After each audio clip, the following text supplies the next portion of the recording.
On this video, it's time to make good on a promise I made a while back. I did the Evil Bong movies last October or so, and I promised that I would get around to covering the Gingerbread movies, which are tied into those, at a later date. And we have arrived. I thought that it'd be a perfect fit for my How Bad Could It Be series. So let's find out how bad a movie about a killer cookie can really be. We start baking back in 2005 with the Gingerdead Man, which kicks off with a legit crazy man playing a fake crazy man, and he kills everyone but little Sarah Lee here, but then is captured and executed. Sarah opens a bakery, and this calendar on the wall shows that it's October, and the days of the week line up with 2005, so that's our year here. And a mysterious package arrives, which Brick here promptly bleeds into. We find out that the opening incident was 2 years ago, and they used the bloody mix to make a batter and make the biggest damn cookie that I've ever seen. It comes to life in... Wait a minute. This revenge plan involved sending the batter and needed someone to coincidentally bleed into it and then not immediately throw it away like anyone concerned about sanitary codes would do, and then needed them to shape it into a giant cookie? What if they didn't bleed into it? Would it still even work? What if she just made standard round chocolate chip cookies instead? Well, it's a movie, so all that does happen, and the Gingerdead Man is born. Sidebar, Sarah, if you received a mystery package that you're not sure where it came from, and it had cookie batter, and you let your coworker bleed into it, and you're still willing to use that product to make cookies with and sell to customers as product in your bakery, maybe I'm not rooting for you. Gingy starts killing people, and of course no one just leaves.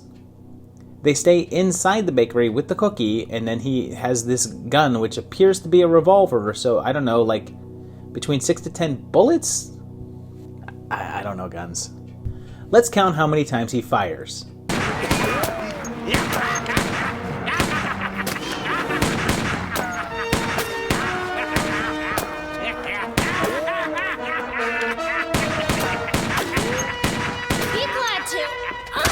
Brick eats Millard, which I guess allows him to possess him, because even though the cookie puppet is incredibly cheap, I guess it's even cheaper to just have your villain be just a guy.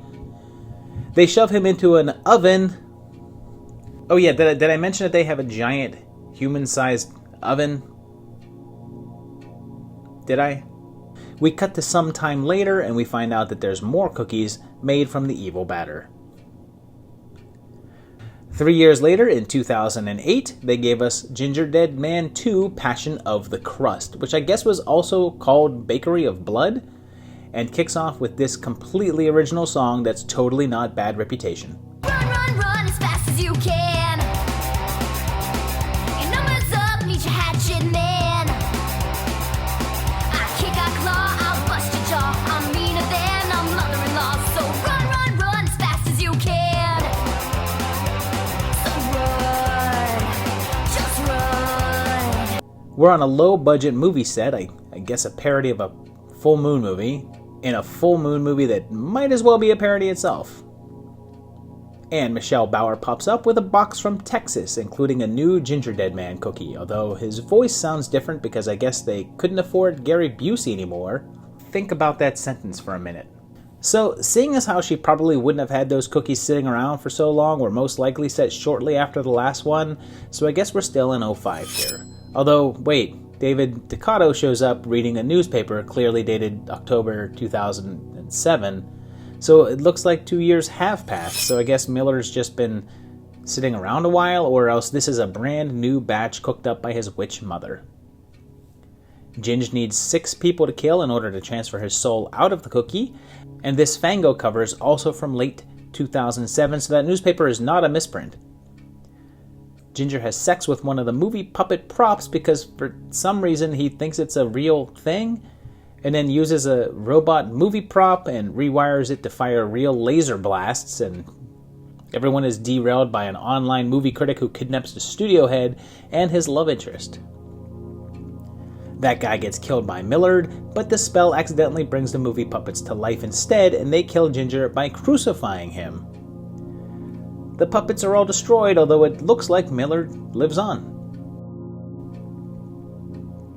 The trilogy wrapped up in 2011 with Gingerdead Man 3, Saturday Night Cleaver, bringing Billy Butler back to write and direct, just like the last one. This one starts in an asylum for, I guess, evil baked goods? In a Silence of the Lambs parody, and Ginger is here, alive again.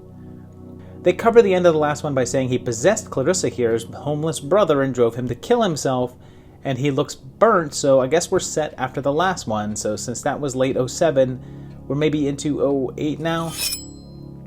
Well, Miller jumps into the time machine that they're developing in the same building as they're keeping psychotic pastries. You know, like you do. And he goes back to 1976. He winds up in a roller disco, and when he decides to kill some people, there's luckily a big vat of hydrochloric acid there. There's a Porky spoof and a Carrie spoof, which kind of becomes the main focus of the entire movie, with Ginger basically in the background. And then he finally shows back up again and just kind of slaughters everyone in sight, but is stopped by a couple of time-traveling kids, Adolf Hitler, Charles Manson, Jeffrey Dahmer, and Lizzie Borden. It's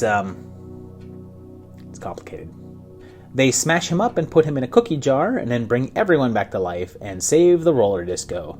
They take Millard back to the present, and it's a pretty happy ending for everyone involved.